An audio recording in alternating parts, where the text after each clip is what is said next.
My name's Tom Nunn. I'm the legal manager of South Yorkshire Refugee Law and Justice. Our focus is on providing representation to people who've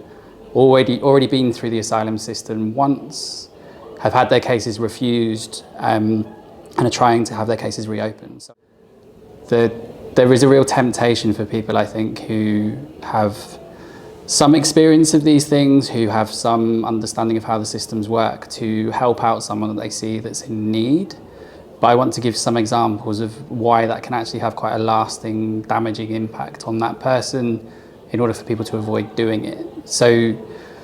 my advice is to not give legal advice, immigration legal advice, if you're not regulated to give it.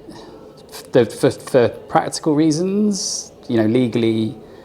it's a criminal offence if you give legal advice when you're not regulated to give it, but also from a more human level, so that people understand what the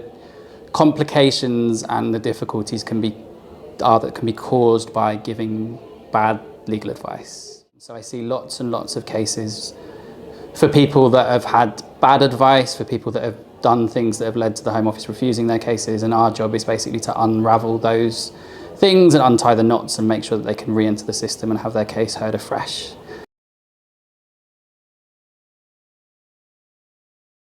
The first example would be anything that you encourage someone to say to the Home Office is likely to be looked at by the Home Office and then used against that person. So, for example, you might have said in 2004 that your relative was killed on the 5th of April 2003,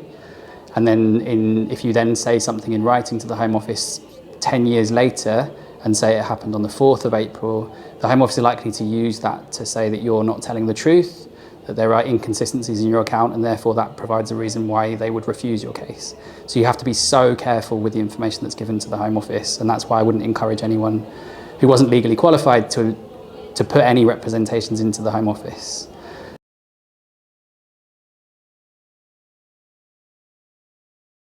The second reason is that if you encourage someone to make the wrong application, that can lead to them losing their ability to gain settlement in the UK. So you might have remembered that your neighbour had been in a similar situation and made a particular type of application. If you were to give that advice to someone and that advice was wrong, you would knock them out of their route to settlement. So in order for people to get indefinite leave to remain in the UK, they need to have been in the UK for 10 years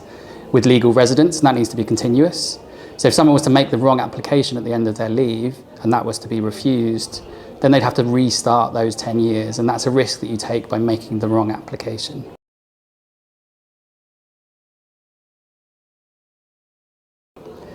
The third thing that I want to talk about is that giving people the wrong advice can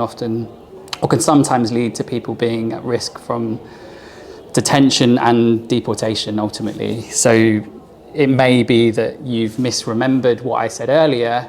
that someone had been in the UK for 10 years, they can make an application for indefinite leave to remain. That's only the case for people who have valid leave. So for someone who's been living underground, outside of the systems, and has been here for 10 years, if you were to then encourage them to come forward and speak to the Home Office and make an application,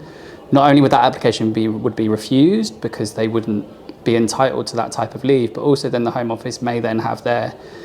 address, their telephone number, means of being able to contact them and then to take steps in order to remove them from the UK, which you may not want to do for your nice neighbour that lives next door that you've just been trying to help out.